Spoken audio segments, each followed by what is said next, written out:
ಎಲ್ರಿಗೂ ನಮಸ್ಕಾರ. ನಾವಿವತ್ತು ಮಾಡ್ತಾ ಇದೀವಿ ಹಸಿರು ಬಟಾಣಿ ಪಲ್ಯ. ಹಸಿರು ಬಟಾಣಿನ ನಮ್ಮ ಕಡೆ ಬಟಾಣಿ ಅಂತಲೂ ಕರೀತಾರೆ, ಗ್ರೀನ್ ಪೀಸ್. ಇದನ್ನ ನಾವು ರಾತ್ರಿನೇ ಬಿಸಿನೀರಲ್ಲಿ ನೆನೆ ಇಡಬೇಕು. ಹಸಿರು ಬಟಾಣಿಯು ಹೆಚ್ಚಿನ ಪ್ರೋಟೀನು, ಫೈಬರ್ ಮತ್ತೆ ವಿಟಮಿನ್ ಸಿ ಮತ್ತು ವಿಟಮಿನ್ ಕೆಗಳನ್ನು ಹೊಂದಿದೆ. ಈ ಬೆಳಿಗ್ಗೆ 2 ಆಲೂಗಡ್ಡೆನ ಹಾಕಿ ಒಂದು ಕುಕ್ಕರಲ್ಲಿ ಕುದಿಯಕ್ಕೆ ಹಾಕಬೇಕು. 5 ವಿಜಿಲ್ ಆಗಬೇಕು. ಈ ಹಸಿರು ಬಟಾಣಿ ಜೀರ್ಣಕ್ರಿಯೆಯನ್ನು ಸುಧಾರಿಸುತ್ತದೆ ಅಂತಲೂ ಹೇಳ್ತಾರೆ. ಇವಾಗ ಒಂದು ಮಸಾಲೆ ರೆಡಿ ಮಾಡ್ಕೊಳ್ಳೋಣ. ಸ್ವಲ್ಪ ಕೊತ್ತಂಬರಿ ಕಾಳು, ಸ್ವಲ್ಪ ಎಳ್ಳು, ಜೀರಿಗೆ, ಚಕ್ಕೆ ಇಷ್ಟನ್ನು ಹುರ್ಕೊಂಡು ನಂತರ ಉಳ್ಳಾಗಡ್ಡಿನ ಹುರ್ಕೊಳ್ಳೋಣ. ಒಂದು 3 ಮೆಣಸಿನ್ಕಾಯಿ, ಶುಂಠಿ, ಬೆಳ್ಳುಳ್ಳಿ ಹುರ್ಕೋಬೇಕು. ಸ್ವಲ್ಪ ಶೇಂಗಾ ಕಾಳು,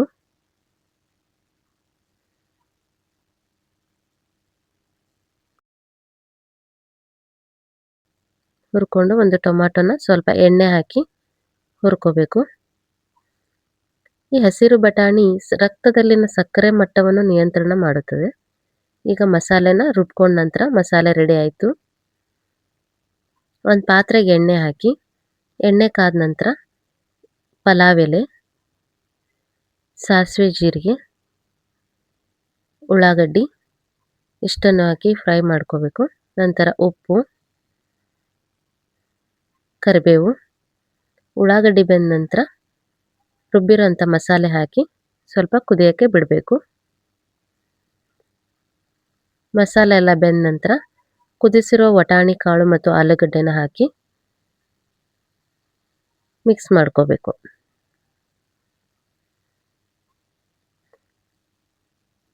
ಸ್ವಲ್ಪ ಅರಿಶಿನ ಪುಡಿ, ಸ್ವಲ್ಪ ಮಸಾಲೆ ಪುಡಿ,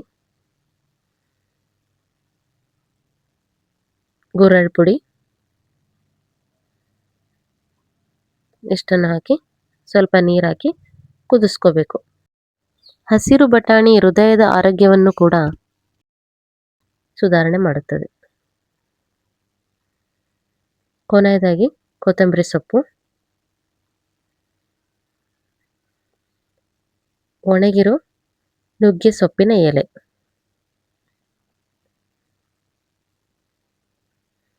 ಹಸಿರು ಬಟಾಣಿ ಪಲ್ಯ ರೆಡಿಯಾಗಿದೆ. ಪಾಲಕ್ ಚಪಾತಿ ಜೊತೆ ಹಸಿರು ಬಟಾಣಿ ಪಲ್ಯ. Thank you for watching.